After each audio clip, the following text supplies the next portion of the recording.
All right, what is up, everybody? Welcome to 2021. Happy New Year. And along with the new year, I wanted to add something new into my review repertoire. And so we're going to be taking a look at some headphones, and I'll explain all that coming up. So stick around.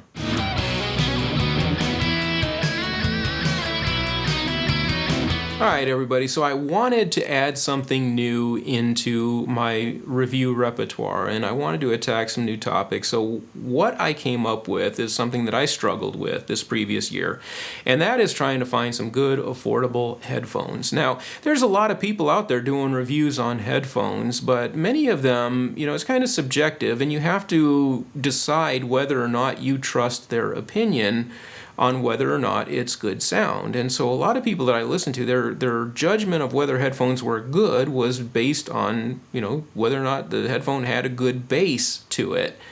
And so people would say, those sound, yeah, that's got bass. And that was pretty much the main quality they were looking for. And to me, I need a little bit more than that. I mean, there's a lot of nuance to bass. So that wasn't enough for me. I need more information than that. So I set out on this journey, and that led me to actually buying quite a few different pairs of affordable headphones to try and narrow down what might be comfortable and that kind of stuff. So I'm going to try and do this evolving process. And so as I get this going throughout the year, I'm going to be evolving my test setups and building out some new solutions to help objectively test some more aspects to the headphones.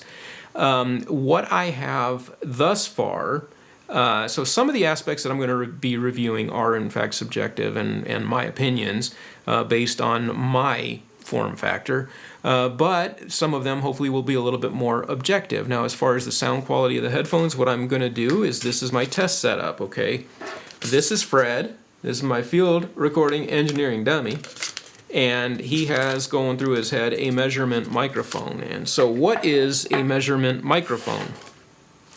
A measurement microphone is something that I used to use back in the day with bands, and when I was doing sound and audio reinforcement, you can actually go in and utilize this, usually with an RTA, real-time analyzer. And a measurement microphone is something that has hopefully no contour to it, no coloring to it. So all the frequencies that it picks up within a certain range are flat. And so that's what you're looking for, is a flat microphone, so that you can hopefully go into a room and identify frequencies that might be prone to feedback, and then you can pull those out using your equalizer. So that's what a measurement microphone is for. And so I picked this one up. This is the Apex 220 that I picked up and just got it in, which is why, and it came in late. That's why I'm late getting this video out, because I really wanted to make sure that I had that microphone to be able to do this with. So I'm going to be going through these the aspects of these microphone or headphones, and like I said, some of it may be subjective, but some of it is going to be objective, and this will be an evolving process as I get this wired out. My setup for the audio testing is that I'm using a MP3 player, a lossless MP3 player.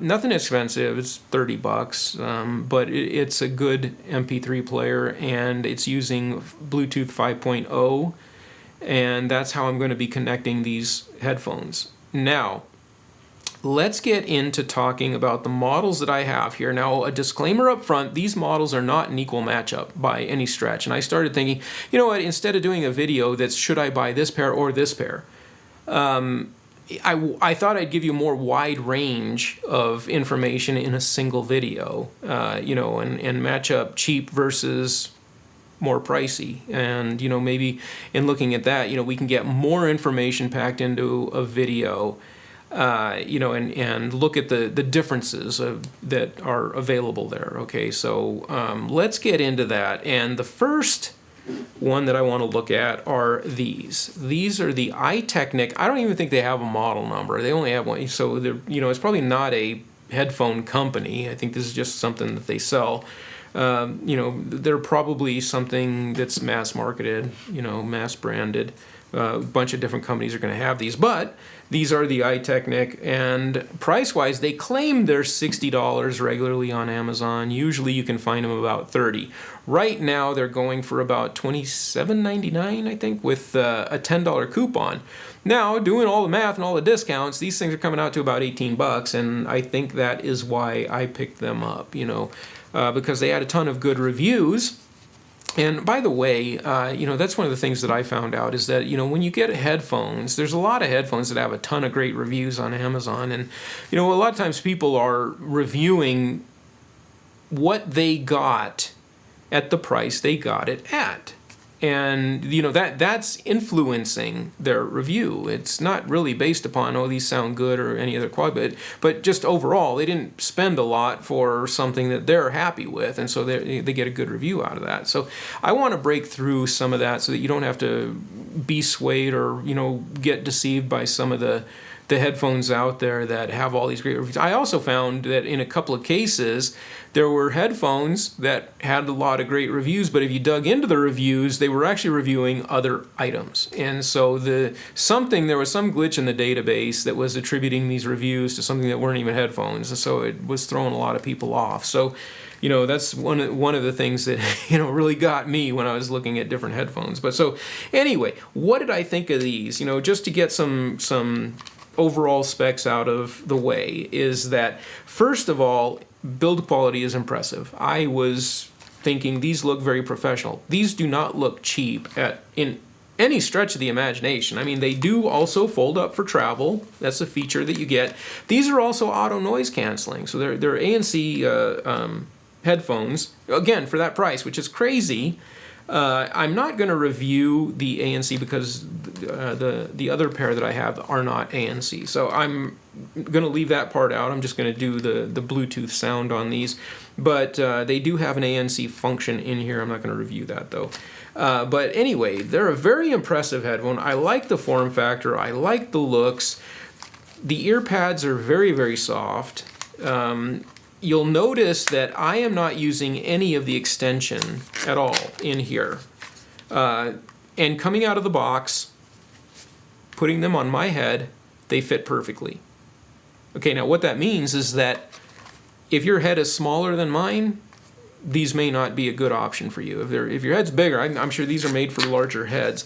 But if your head is smaller than mine, then these may not fit you very well. So that's something that you definitely want to keep in mind when you're looking at these. But for my head, the pads, the shape, the way they flex, the way that they clamp, good, not overly clamping on the force. So I mean, it's these, I thought they were very comfortable overall for the price. This was a very impressive package. Before I ever put them on and listened to them, I was actually very impressed at the unboxing of these.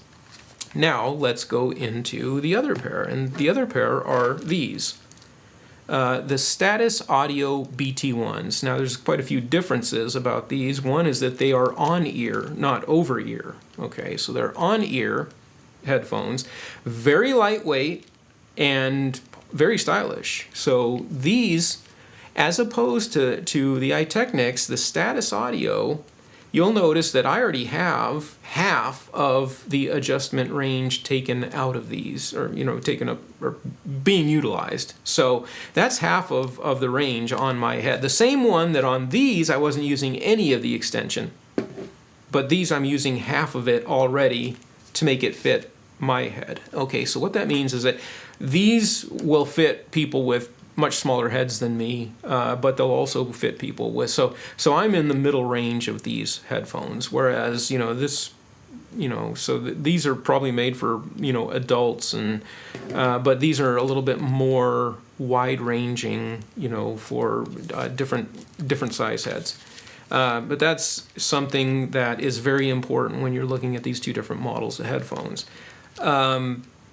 Again, the build quality of these I thought was great. Now let's talk about the price on these. Is that usually they go for $100.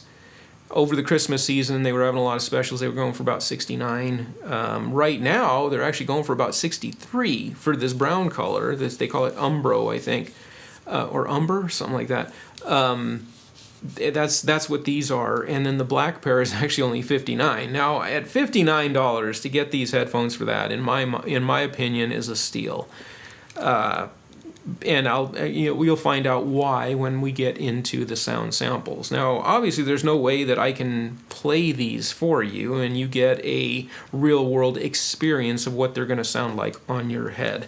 But these things, they were very comfortable, very lightweight, very stylish, very low profile. The pads are soft, and despite them being on-ear headphones, there was an ample clamping force, but they didn't pinch, at least in the amount of time, an hour, hour and a half that I'd wear them at a time. They seem to be fine. And these also, fold up for travel.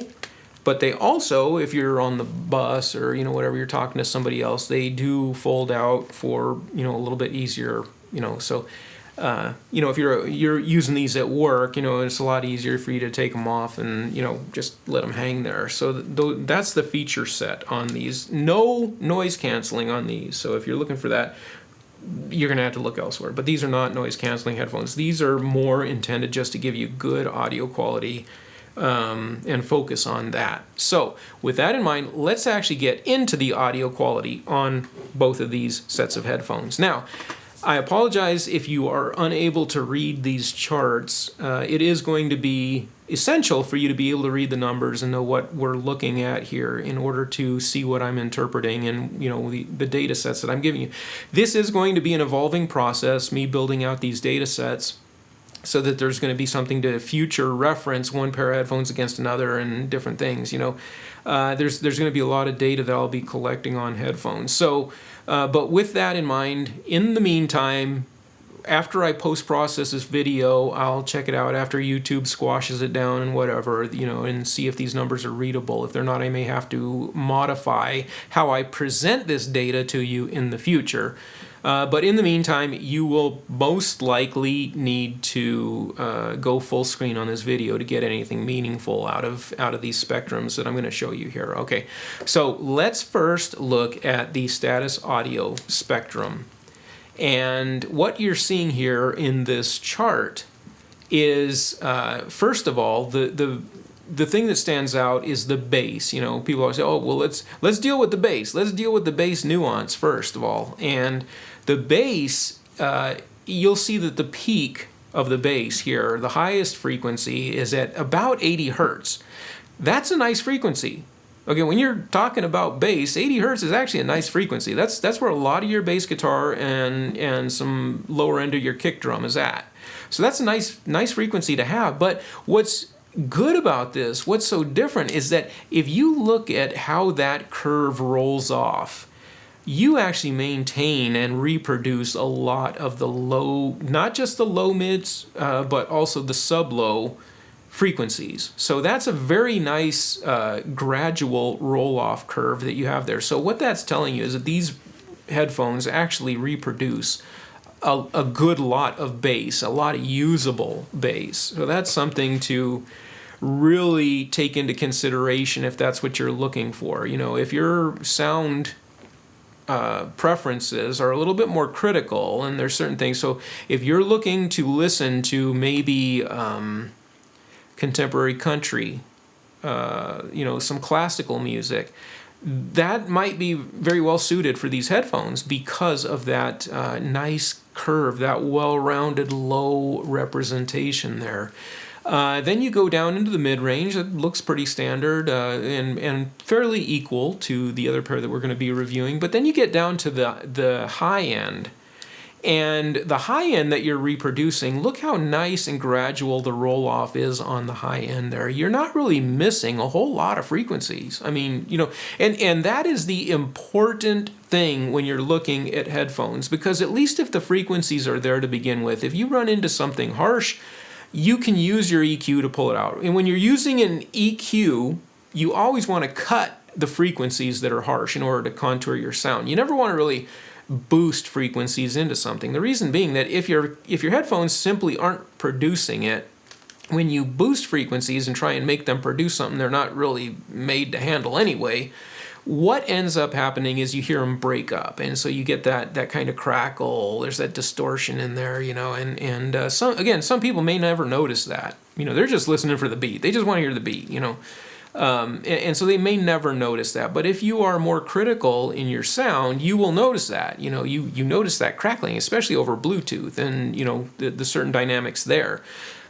So a lot of people that are very critical about their sound, they'll probably go cabled and plug into a nice preamp. to get the exact sound they're looking for. But that's what's very important about headphones, is that you need to make sure the frequencies are there to begin with. Even if out of the box everything flat doesn't sound exactly perfect to your taste, the key is that the frequencies are there and it can reproduce them, so that at least you can EQ out that which is harsh that you don't want to hear. So that's something to remember about these Status Audio BT1s. And in my opinion, these have a very, very good, well-rounded sound. And there's something in the audio processor in here. The way they're decoding the Bluetooth, it's very smooth. It just seems like they're doing something to smooth out the audio there, and it's just, wow, listening to them, I mean, it's just very pleasant, and you can hear things that, the nuances to the effects and things like that, So, I mean, if there's something like, some of the contemporary country and slower music with more dynamics, if you really want to hear that and immerse yourself in those dynamics, I mean, it's, again, having those frequencies there, it's very, very nice to have that experience, Let's get now into the currently $18 iTeknics. What did I think about the sound on here? Well, let's look at the graph for the iTeknic. If you contrast that with the Status Audio, the bass frequency peak on the iTeknics are at about 110 hertz. But look at the roll-off. Okay, so if at 110 hertz, and then to both sides of that frequency, you get a very harsh roll-off. So what it's telling me there is that, yes, you do have some bass at 110 hertz, but as far as the overall low frequency spectrum, you're not getting a lot of reproduction out of some very critical frequencies. Anything that's down below there and even into your low mids, it's lacking. You don't have a good flat response there. And so, depending on what type of music you're listening to and how that was EQ'd, I mean, if you're looking for really like sub-low, like low-rider kind of, you're not getting that out of these headphones. You'll get your bass guitar, you'll get your kick drum, but that real low end, these will not produce that at all. The roll off is too great there, but they do have bass, don't get me wrong, and then of course they tune everything else down, and you'll see that as you continue down into the mid-range, nothing special there. It kind of mimics that which is going on with the Status Audios, but then look what happens when you get to the high end. Look at all that jagged mess there in the high end, and particularly as you get into your real highs, 8,000 hertz and above, what you see, that big valley there at about, over 11,000 hertz, that big valley, and that's what I refer to as air. And that's a term that was coined by Mackie mixers. Now, back in the day, Mackie on their mixers, which they were one of the authorities, right? Mackie's been doing audio reinforcement for forever. And they were one of the biggest authorities back in the day, and so they had this knob on their mixers that they used to call air, and it was a special EQ that it was separate from your 3-band EQ, but the air it's hard to explain what that is, but it's something that's like above the highs, right? It's above that, and it almost represents kind of the ambiance, it's a lot of like the air movement, and being able to reproduce that air quality makes, in headphones especially, makes things feel more open, less like you are enclosed in something. It gives you a little bit more sense of not wearing the headphones. And so that's what I like, and what I liken to the air quality is that, and again, there's probably another name for that people use, but that's what I liken it to. Mackie used that term back in the day, and it was on their mixers and stuff, and so that's what I'm kind of pointing it to, is that those high frequencies, you're above the highs, right? You're above the hi-hat and the cymbals,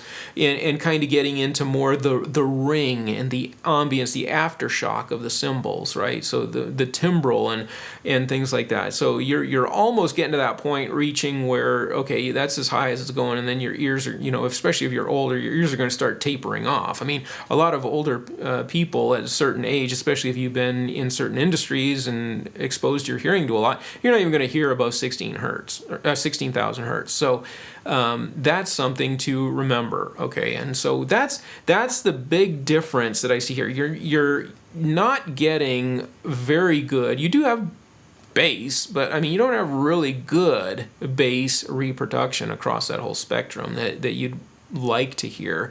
And also in the highs, if you notice right there, what is that, 7,000 hertz or so, that spike right there, that's what you're listening to in the highs. So if in my ears I thought cymbals and things like that were getting too out of control, and I thought that frequency was harsh, and I tried to pull that out, well, guess what? I'm pulling all the highs out of the mix. And so that's because there's really no other highs that I have to work with there. So that's what that's telling me. So that's the difference when you're looking at, kind of higher quality, award-winning sound. I mean, it's all in the frequencies that you're reproducing, and you have to make sure that the speakers in there have the capability to reproduce those frequencies. If they don't have the capability to do that, you can EQ it all you want. All you're going to do is add distortion into the mix. So, and I think that's the case with these. Now, I'm not trying to slam these. Like I said, there's for $18, these things are pretty good, and if I was going someplace that I was worried about them getting stolen, or if, you need something to work out with and not worry about ruining a pair of headphones or anything like that, then you can't go wrong with these. Can't go wrong. I mean, the great pair of headphones for the price, but sound quality, if some people were looking and even remotely interested in sound quality, these would not be on my list. And so I think that the reviews, the raving 1,000 reviews or whatever on Amazon are a little bit misleading on that. I think, most people who are not critical about their sound are happy at what they got for the price they got it at, and that's where their review is coming from.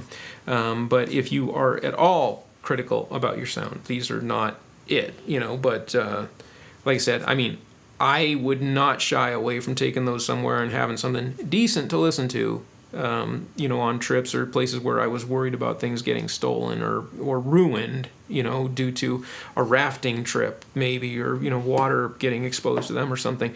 So that's where I'm at. But, I think that I was very surprised, and these were some of the later headphones that I got. Overall, these BT1s were very good. I was very happy with them. The sound quality is excellent on these.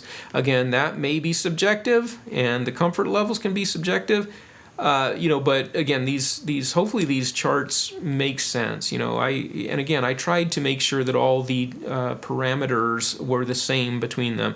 I recorded them at the same level coming in.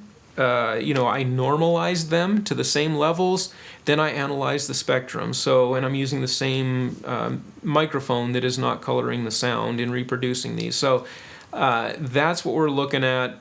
I think that the charts speak a lot for themselves. Like I said, I will probably modify how I present this data in the future for you after I post-process this and see how this video comes out. I hope that, the data is readable, but at least I have the main notes there on the charts that explain my findings and what I have found about these two sets of headphones. So with that in mind, Happy New Year. Hope it's a good one coming up, and I'll talk to you later.